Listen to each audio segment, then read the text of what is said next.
Semi-final మొదటిది. ఈ మ్యాచ్లో సౌత్ ఆఫ్రికా వర్సెస్ ఆఫ్ఘనిస్తాన్ మధ్య జరిగింది. మనము ఎంతగానో ఎదురు చూస్తున్న ఈ మ్యాచ్లో ఎవరు గెలిచినా కానీ మొదటిసారి ఫైనల్కి వెళ్తారు.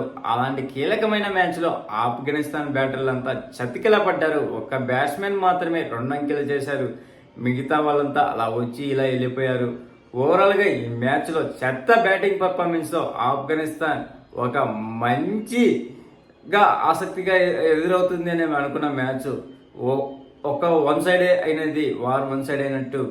ఈ మ్యాచ్ విషయానికి వస్తే మొదట బ్యాటింగ్ చేసినటువంటి ఆఫ్ఘనిస్తాన్ కేవలం 56 పరుగులకు ఆల్అౌట్ అయింది.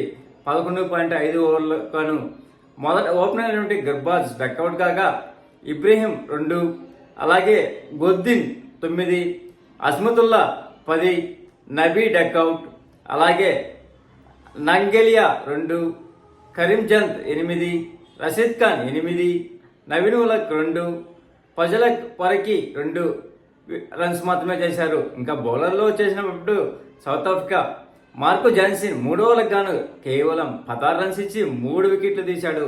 ఇతని బౌలింగ్తో నడ్డి విరిచాడు అని చెప్పడంలో ఎటువంటి సందేహం లేదు.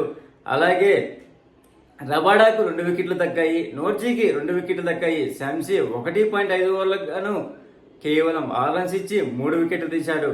స్వల్ప లక్ష్యము అయినటువంటి సౌత్ ఆఫ్రికాకు ఆడుతూ పాడుతూ మ్యాచ్ను లాంఛనంగానే ముగించింది. కేవలం 57 రన్స్ తేడాతో టార్గెట్ దిగినటువంటి సౌత్ ఆఫ్రికా 8.5 ఓవర్లకు గాను 60 రన్స్ చేసింది. కేవలం 1 వికెట్ మాత్రమే కోల్పోయింది. అదే డీకాక్ మొదటిగానే 5 రన్స్కే అవుట్ అయ్యాడు. పరకీ బౌలింగ్లో క్లీన్ బౌల్ అయ్యాడు. ఈ మ్యాచ్లో కొన్ని రికార్డులు ఉన్నాయి. అదేంటి ఇప్పుడు తెలుసుకుందాం.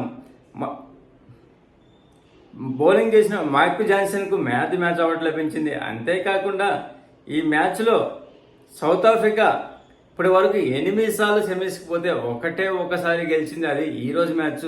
అంతేకాకుండా 1999లో ఆస్ట్రేలియా మీద ఒక టై అయ్యేది. మిగతా 6 మ్యాచ్లన్నీ ఓడిపోయేది సౌత్ ఆఫ్రికాకు. అంతేకాకుండా వరుసగా T20లో విన్ అయింది సౌత్ ఆఫ్రికాకు. ఈ సీజనే 8 మ్యాచ్లు వరుసగా విన్ అవుతా వచ్చేది. గతంలో ఈ రికార్డు ఆస్ట్రేలియా మీద ఉన్నది. 2022 నుంచి 24 వరకు ఆస్ట్రేలియా వరుసగా 8 మ్యాచ్లు గెలిస్తే దాన్ని బీట్ చేసేది సౌత్ ఆఫ్రికా. అంతేకాకుండా లాంగెస్ట్ T20లో సౌత్ ఆఫ్రికా ఇదే విన్నింగ్ స్ట్రైక్ రేటు. 2009లో 7 సార్లు వరుసగా గెలిస్తే తర్వాత ఇప్పుడు 2024లో 8 సార్లు వరుసగా గెలిచింది. అంతేకాకుండా సౌత్ ఆఫ్రికాకు ఇది పెద్ద విజయంలో రెండోది కావచ్చు. గతంలో జింబాబ్వే మీద 10 వికెట్ల తేడాతో ఘన విజయం సాధిస్తే ఇప్పుడు ఇది 9 వికెట్ల తేడాతో విజయం సాధించింది. అంతేకాకుండా నోర్జా ఇమ్రాన్ తాహిర్ రికార్డును బద్దలు కొట్టాడు. ఏంటంటే T20లో సౌత్ ఆఫ్రికా తరఫున ఎక్కువ వికెట్లు తీసిన ఆటగాడిగా నోర్జా రికార్డుకి ఎక్కాడు. ఈ సీజన్లో ఇప్పటికే 13 వికెట్లు తీశాడు. గతంలో ఇమ్రాన్ తాహిర్ 12 వికెట్లు తీస్తే ఇంకో ఫైనల్ ఈరోజు సెకండ్ మ్యాచ్ జరిగే దాంట్లో ఎవరు విజేతలు అవుతారో ఫైనల్లో సౌత్ ఆఫ్రికాతో తలపడుతుంది. మనకు ఈరోజు మ్యాచ్ ఇంగ్లాండ్ వర్సెస్ ఇండియా మధ్య మ్యాచ్ జరగబోతుంది. ఈ మ్యాచ్కు సెకండ్ మ్యాచ్కు రిజర్వ్ డే లేదు. ఓన్లీ 5 గంటలు మాత్రమే ఎక్స్టెన్షన్ ఉంది. వాన పడితే ఒకవేళ ఇన్ కేస్ మ్యాచ్ గెలవకపోతే అప్పుడు ఇండియాకే ప్లస్ పాయింట్. ఎందుకంటే గ్రూప్లో టాప్ పొజిషన్లో ఉన్నది కాబట్టి డైరెక్ట్ ఫైనల్లో చేరే అవకాశం ఉంటుంది. ప్లీజ్ ఫ్రెండ్స్, లైక్ చెప్తే లైక్ చేయండి. కొత్తగా వచ్చిన వాళ్ళు సబ్స్క్రైబ్ చేయండి. Thank you. Signing off your Mahindra.